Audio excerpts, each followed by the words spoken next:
A California man who is 79 years old was sentenced to 4 years for charging businesses and charities hugely inflated prices for printer toner. And honestly, he's probably not going to make it at that age in California, in jail or prison or whatever, probably prison. And this is just crazy, but let's get into the story. So, in one 6 year stretch, Gilbert Michaels sold $126 million in toner to unsuspecting victims, according to prosecutors. Now, here's the thing that I don't understand before reading into it, right? Can you really go to prison for just charging too much for a product? That seems kind of interesting. So it was the worst kind of paper jam. A 79-year-old toner salesman was sentenced to 4 years in prison, for running a decades-long multi-million-dollar scam that caused tens of thousands of small businesses and charities to pay hugely inflated prices for printer cartridges.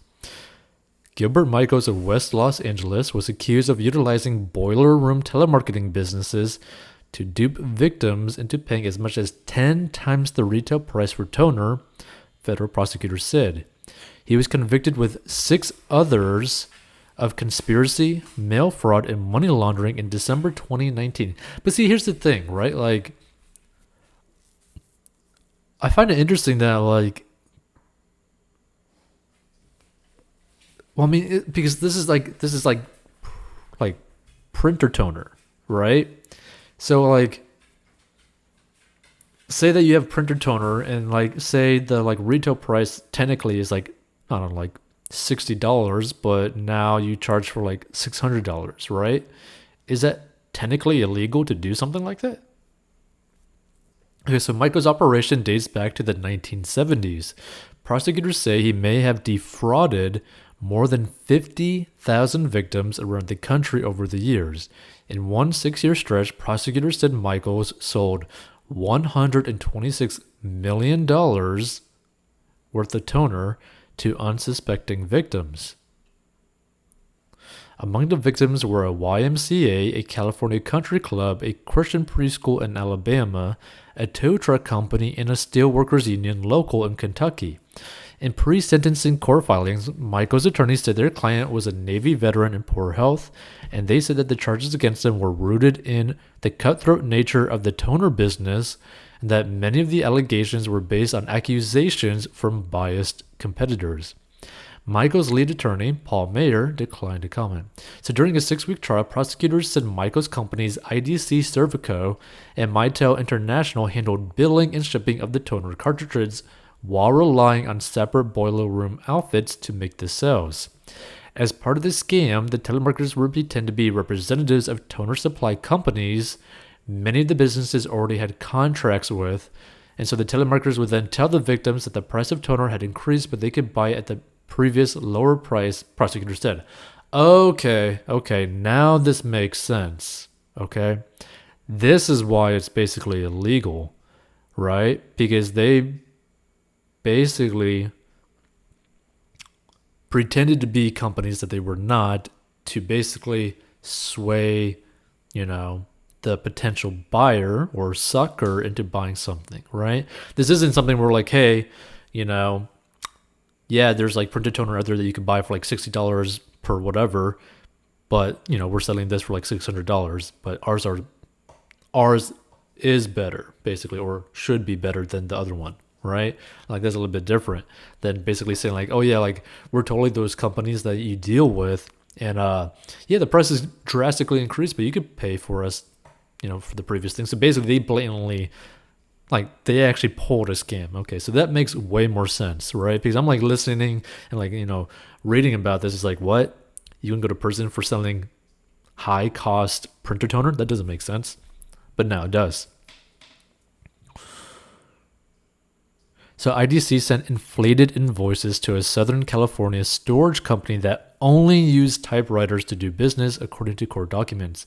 So believing they were dealing with their regular suppliers, the victim would sign order confirmation forms. So IDC would then ship toner to victims along with highly inflated invoices.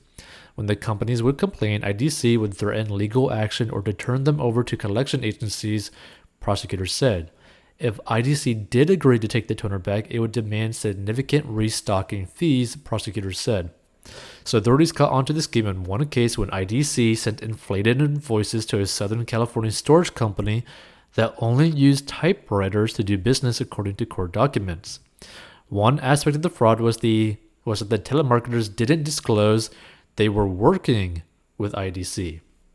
So prosecutors said this was direct violation of several court orders following a Federal Trade Commission probe in the late 1980s in which Michaels and his companies were required to use independent sales companies and were prohibited from making false statements. Okay, see, again, this makes way more sense now the more that you read into it. And this is the thing that you get, like, when it comes to like news articles and all that kind of stuff. This is kind of like a clear indication of you should not just look at the headline, because if you just look at the headline, you're like, what the hell? That doesn't even make any sense, right? Like, how the hell can you go serve 4 years in prison for printer toner, for selling high-priced printer toner? But now it makes way more sense now, because now it's basically, okay, like they just basically pulled a blatant scam on multiple fronts. So the company had reached similar agreements over the years following investigations by officials in several states. And the 6 other co-conspirators operated the boiler room call centers, prosecutors said. So yeah, that's actually pretty interesting. And again, that makes 100% sense. And this is why, you should always compare as to like what you're going to potentially end up, buying and stuff. Make sure that you're actually still dealing with the actual company. Like, you go and call them or contact them without them having to go and call and contact you, right? You take the initiative, not the other way around. Because if, you need to restock on printer toner, you should find the best deal for your company. So something like this doesn't end up, happening to you, right? But again, one thing that you could really learn from this is that paying a higher price technically isn't that bad if you are getting a service or product that is actually worth it, right? But getting blatantly scammed is not good, and blatantly scamming someone is not good either, right? It's going to eventually catch up to you, and you should not get involved into that. Because, I remember like watching or hearing a story of basically someone who made their first $1 million, right? And the way that this person first made their $1 million, which they didn't necessarily like to talk about much or really ever bring up, right? And I don't think they actually publicly did it ever.